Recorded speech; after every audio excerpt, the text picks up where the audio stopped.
What is going on, everybody? Welcome back to another episode of the Florida Man Living channel. Yes, we are in my room. I know this is a weird place to start a video, but today's video is all about this bad boy right here. This is the 20-gallon rimless aquarium. This is a DIY. Believe it or not, this actually used to be an AQUARIUM, just a standard open glass tank. It used to have that black trim along the top and the bottom here. I went ahead and I popped that trim off, scraped off all the silicone and stuff. That's why if you kind of look here on the seam, you can kind of, let me get you guys in there if my camera will focus. You can kind of see on the silicone, it's a little botched and stuff. That's where I tried to cut off some silicone towards the top. It's not the greatest, but listen, this is the first one, and you know, nobody's first time is perfect. We're all gonna make a little mistake here and there. But I'm very, very excited to start this project, if I could speak English. We got all of our tools here. We are going to be doing, actually, you know what? I don't think I'm going to tell you guys exactly what we're putting in here yet. You guys are just going to have to wait and see towards the end, unless I put it in the thumbnail, in the title. I'm gonna hope and pray that I didn't. But you guys stay tuned. I'm going to show you the whole process of how to set this up in case this is something that you all decide you want to do for yourselves in the future. Also, any and all products that I use, the lights, heater, filter, everything. It's going to be in the description below. I'm going to have a name with a link, so if at any point you see something in the video that you think that you would want to use, it will be down there and you guys can go and check it out. But y'all stay tuned. We're going to get started right now. A few moments later. Alrighty, so the first thing that we are going to get started with is this stuff down here in this bucket. Now, if this looks like dirt, that's because it, well, it basically is. This is the equivalent to potting soil and stuff like that that you would use out in a garden bed. This is really, really good for planted tanks. We're going to end up using a lot of this stuff. This is really good for those plants that are heavy root feeders and need a lot of nutrients in the water to give them nice and strong roots. So we're going to put a nice layer of this stuff in there at the bottom. This is not going to be what we're going to see at the very end because, quite frankly, it is not flattering to look at in the slightest. It is solely there to give us the results of strong and healthy plant growth that we are looking for.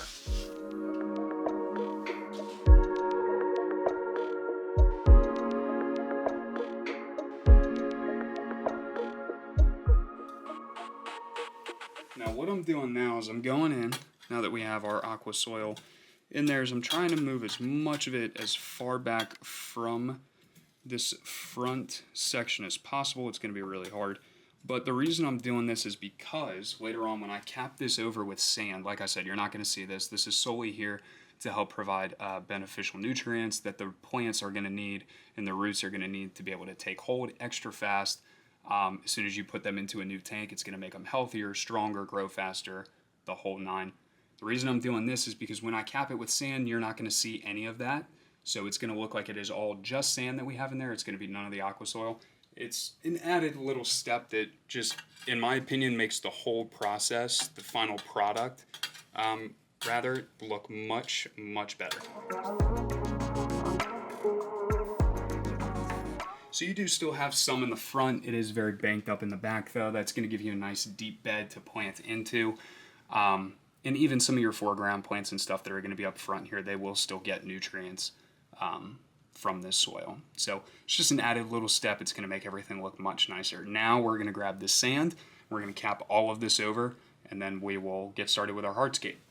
1 minute, 37 seconds later. So, messed up here a little bit. Forgot to mention this to you all. So the other thing that we're going to be putting into our aqua soil back here to help strengthen the roots of the plants even more and help promote faster and healthier growth is going to be flourish tabs. Now there are a few different types. This is the C-Chem type, as you can see here. There are also some that are called root tabs. Those are by API. They all do the same thing. I've just been using C-Chem for a while, and these have proven to do nothing but make my plants grow extremely fast and tall in the past when I did have planted tanks.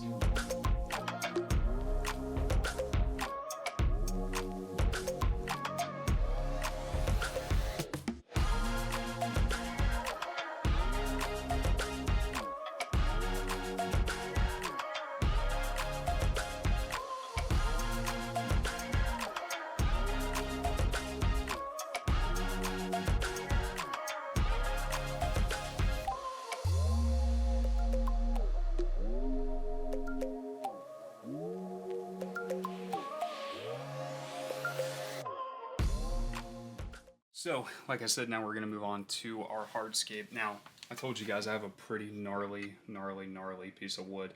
This is it. You can tell that what is going to go in here is going to have a field day. There are plenty of little hides and nooks and crannies, and especially after I get the rock in there, they're going to have a blast. So, we are going to get this in here without damaging my light or the tank.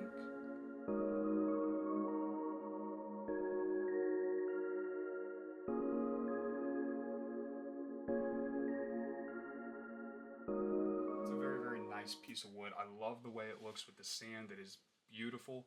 Now we're going to go ahead and we are going to use some Sirius stone. This is a very nice piece of stone. It's got, you know, light gray, dark gray in it, and then it's got almost like this lightning bolt effect of whites and creams and whatever other colors are in there. I see whites and creams, but it's a very pretty rock. So we're going to go ahead and we're going to scatter that around, and mainly around this piece of wood. My idea is for this wood to basically look like it has been caught and it is essentially wedged between all of these rocks. It's been anchored here for a very long time, and over time plants and stuff have just kind of started to grow over it.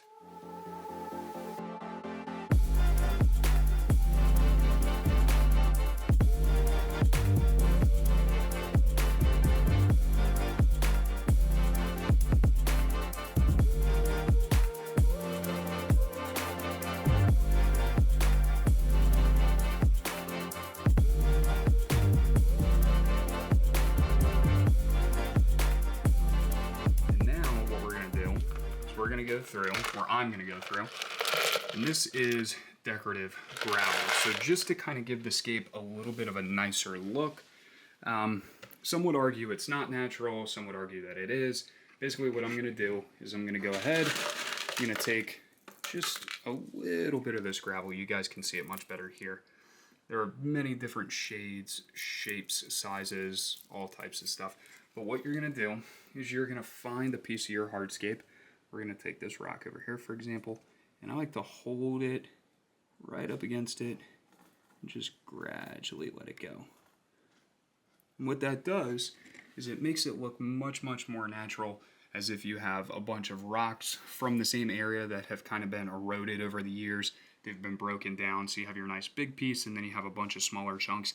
And they do actually go very well in terms of color with the Sirius stone, this decorative gravel. So I'm going to go ahead and I'm going to do some decorative pieces around the tank, and I'll pick the camera back up when we're done.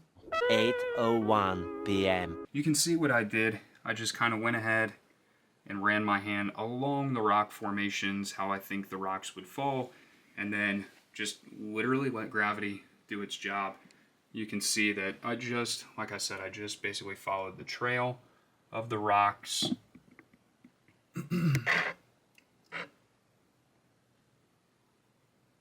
And I would argue that it turned out very well. Now the next thing we have to do, this is it for the hardscape. Now the next big thing that we have to do is we have to lock all of this down. So the rocks obviously are not going to go anywhere, the little pebbles are not going to go anywhere, but that piece of wood is very buoyant, as most of you will know. This wood, however, if I recall, because this was actually my girlfriend's dad's, he was using it for a little while, and then he decided that he didn't want to use it anymore, so he gave it to me, so thank you for that. And now we're going to use it, obviously, in this scape, but when he had it waterlogged for a little bit, so it did sink a little bit, but if you guys get a brand new piece of wood, it is not going to be waterlogged at all, so you are going to have to lock it down, which means that you are going to need to use something like this. This is, obviously, I know it is Gorilla Super Glue. However, this is the Super Glue gel version. So what that means is this is a aquarium safe glue, even though that is not directly a aquarium linked product. It is aquarium safe. You can use it in any aquascape, any aquarium. It doesn't matter if you have fish, shrimp, snails, doesn't matter. You can use it. It is going to lock everything down. It's a gel super glue, so it's not your typical glue. So you don't have to worry about it leaching any sort of chemicals or anything like that throughout the tank. It is going to lock everything down. And the way we lock this down is we're actually going to use the rocks. We're going to find points like down here where the rock is touching the wood, and we are going to put some super glue in there. We're going to let it sit. We're going to let it dry. And then we're going to come back a little bit later. We'll do a tap test and pray to God that this thing ends up staying attached to the rocks and it does not float up to the top and ruin everything we have here. If it does, well, then you guys will not have seen this video. However, if it doesn't, we're in business. So I will see you guys in a little bit.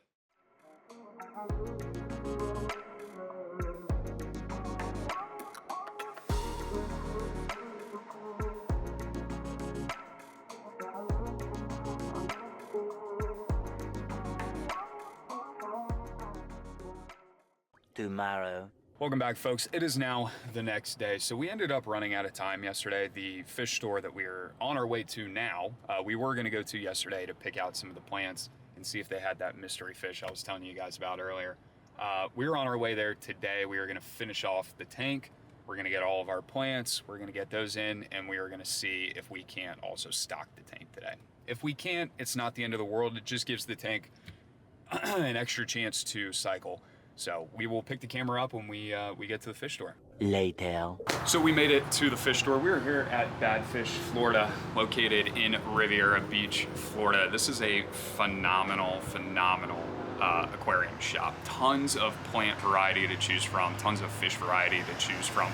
And they have a bunch of aquascaping decoration in terms of rocks, wood, you name it, they have it here. It is an awesome place. So if you guys are ever in the area, make sure you guys stop by and check it out. We're gonna go inside, we're gonna pick out our plants like I said. I don't know if we're gonna be able to film. If not, it's all good. But if we are, obviously we'll get some footage for you guys. So we'll see you in a minute.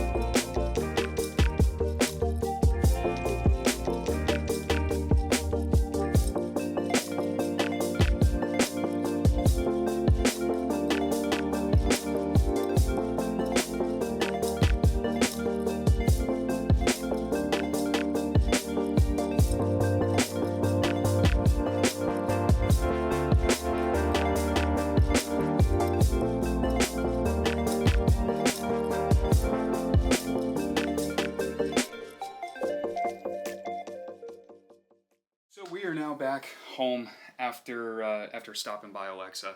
I want to thank them again for allowing us to film in the store. It was really cool being able to go in there and get you guys some footage. I know I didn't do too much explanation in terms of which plants I was choosing and this, that, the other thing. I figured, once I start planting them, then I'll be able to explain them a little more in depth to you. But we got our station here and ready. We got a whole bunch of plants down here. If you guys can't see all of them, that's fine. I'm going to pull them up here where you guys will see them a little bit better. I'll tell you a little bit about them and then we'll get them planted. So the first plant that I've gone ahead and put in here is a very popular plant in the aquarium hobby.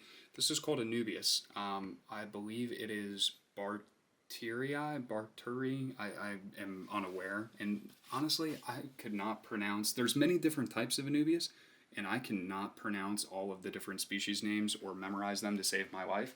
But this is one of the biggest varieties. We have some other smaller ones that you'll see in here.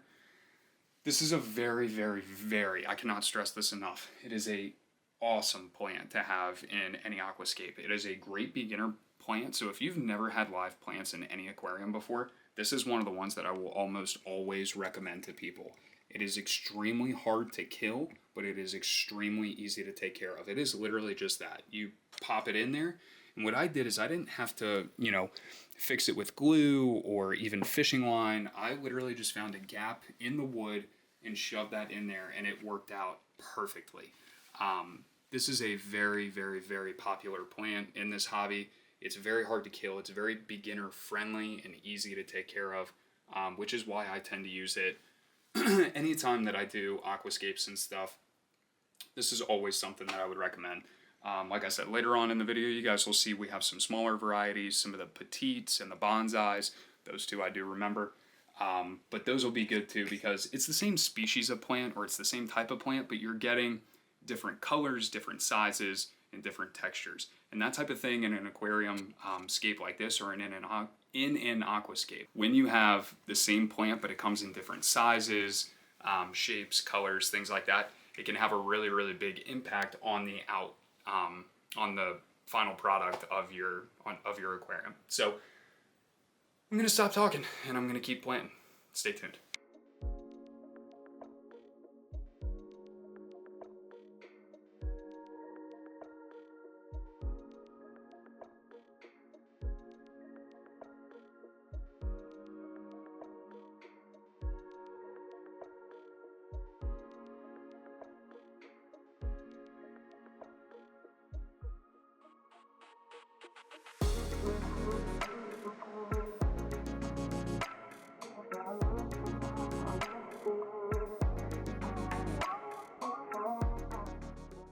So the next plant that I put in here in the back that you can see, this is called Java Fern. This is another epiphyte plant, very similar to the Anubias. So same thing, doesn't need to be put in the substrate. If you can find somewhere in your hardscape to wedge it, so here in the wood you have a nice little crease, down here between the wood and the rock, or even between other pieces of rock, if you can get away with just having to shove epiphyte plants into some tightly knit corners or spaces, the better. Now the other thing that you want to look out for when you have epiphyte plants is obviously they're going in here with no water. If you leave them in here while your tank is not filled up and they are not constantly soaked in water or have water on their leaves, they can dry out and die. So you want to make sure when you're doing epiphyte plants first, you grab a spray bottle, fill it with water, and you're literally just going to sit there and you're just going to mist them down.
These are crypts or cryptocorynes. Now we have two species here. We have the cryptocorin greeny, or green, which is exactly what it sounds like.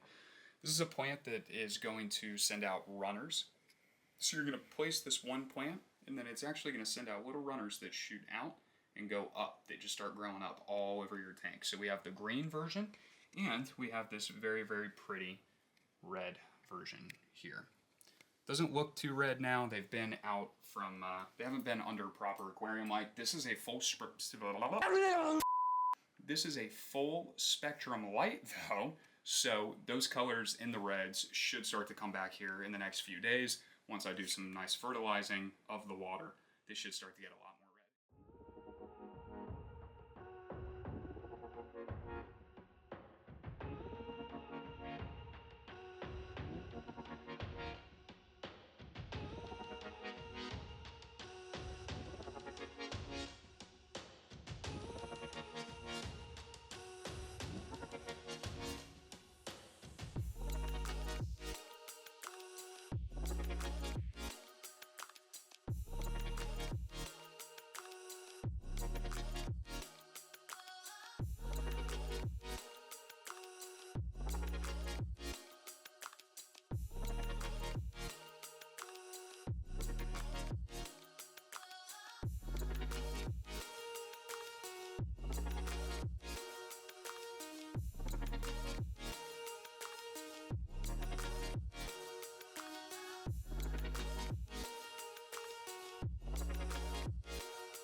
the last, like, what, 30 minutes, 40 minutes, something like that? Try hour, maybe hour and a half. Listen, math was never my strong suit. The last hour has been the most chaotic, hectic hour ever. Trying to get this thing filled up, making sure stuff isn't floating, trying to get the canister filter going. Listen, it was a whole ordeal. But we're in action now. So a few things that you guys missed. We went ahead and we did some more planting. We went ahead and we got some kabamba in the back there. I don't know if I'm going to leave it there or if I'm going to move it. It's going to get pretty bushy.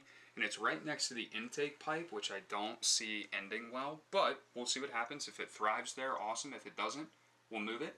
Over here in the back, we have some Ludwigia. I believe this is Diamond is what it's called. Back there, I put that in there as a little pop of red. It's going to get much taller and it's going to fill up that back corner, which I thought is going to be beautiful. When we were at Badfish, I managed to find the fish, the mystery fish that is going to be going in here. We are going to be putting in a breeding pair of Episticamas. Episticamas. I sound Italian. I told you it's been a rough hour and a half, or hour, whatever it was. We're going to be putting in Epistogramma hungsloy. Those are a dwarf South American cichlid. Those of you who obviously know fish will know what this species is. Those of you who don't, it's a very, very small species of cichlid. Cichlids are notorious for being aggressive or semi-aggressive, but they have some of the most beautiful colors that you could possibly have in a freshwater aquarium. That is not, you know, your traditional like neon tetras and guppies and mollies and platies and stuff like that. So I love cichlids. So this is going to be a cichlid tank. I got a male and a female. I'm letting the tank heat up.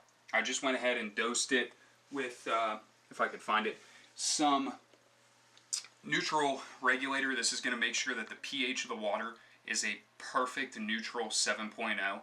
That is literally perfect for every single fish in freshwater and for saltwater. Well, not saltwater. Saltwater, it needs to have a high salinity. But for freshwater, 7.0 is perfect. So if you can maintain a 7.0 pH in your aquarium, does not matter what fish you keep, you'll be perfectly fine. Now, the next thing I wanted to do while we were recording, also this is the setup that we have down here before I forget about it. So we have a little canister filter that is going to be running this whole tank. We have an inline heater here, so water is obviously getting sucked in through the inlet pipe.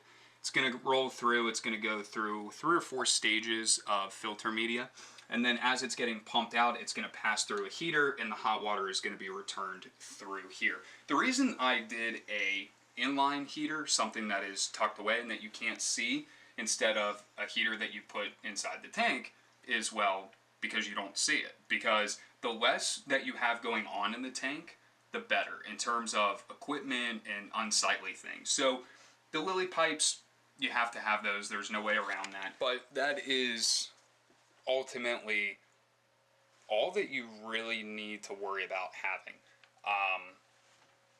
That, and obviously your light. You know, there's going to be some times when your wire hangs down in the back and you can't really hide that. However, I will say that this has done a very good job of kind of hiding that wire in the back. Obviously you can see a little bit there, but I'm hoping as the tank grows in, as foliage starts to grow up, it will start to hide all that. The next thing that we are going to do here is we are going to put in some API AquaClear. Now, AquaClear is a godsend in the aquarium hobby. So what you're going to do, you guys can kind of tell the water is very cloudy right now, it's very murky. All you have to do is put some of this in, just follow the instructions that are on the back. You put some of this stuff in, this entire aquarium is going to be crystal clear. You're not even going to be able to tell that there's water in it. So we're going to go ahead and we're going to dose this with it, and then we'll come back in a little while, we'll see how clear it is, and we'll get the fish acclimated, and that will be it.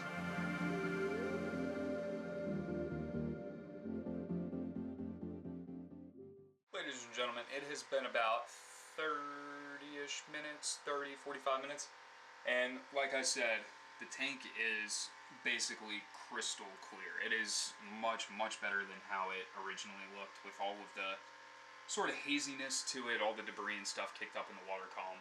It is completely set and done now. And now we can finally finish this thing off and we can add our fish. So, first fish going in are our centerpiece fish. This is, again, the breeding pair of a Pistogramma Hungsloy from Badfish, Florida. Again, huge shout out to Badfish, Florida for allowing us to film in the store. Hopefully you guys enjoyed the B-roll. That is just a little bit of what that store has to offer. There's so much there to look at. There's so many incredible plants and animals.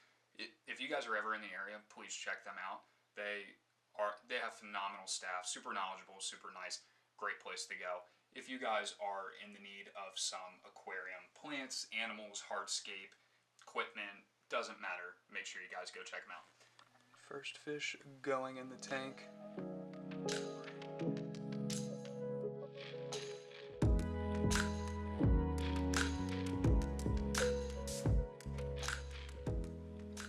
Straight into that cave, just like I knew they would. They're going to be a little scared. They're going into a brand new tank.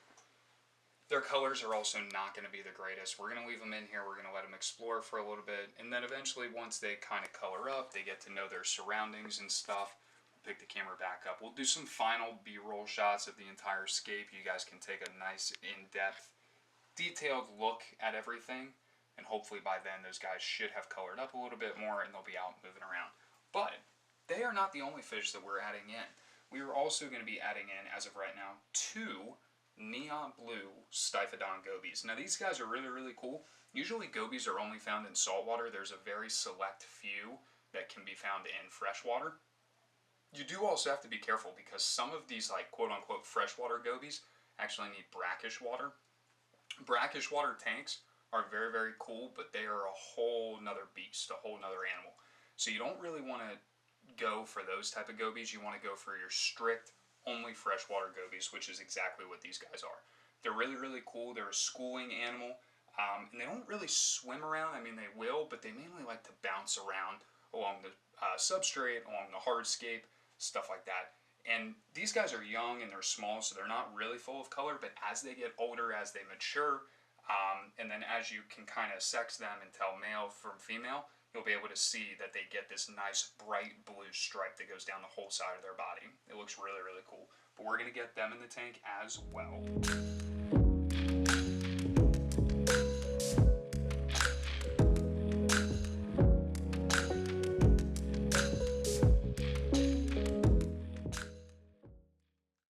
The tank is now completely finished. We have almost all of the species that are going to go in this tank are in here. We have our 2 neon blue gobies who are just as active as you could possibly imagine. I am probably going to add 1 to 2 more of them. We'll get a nice school going.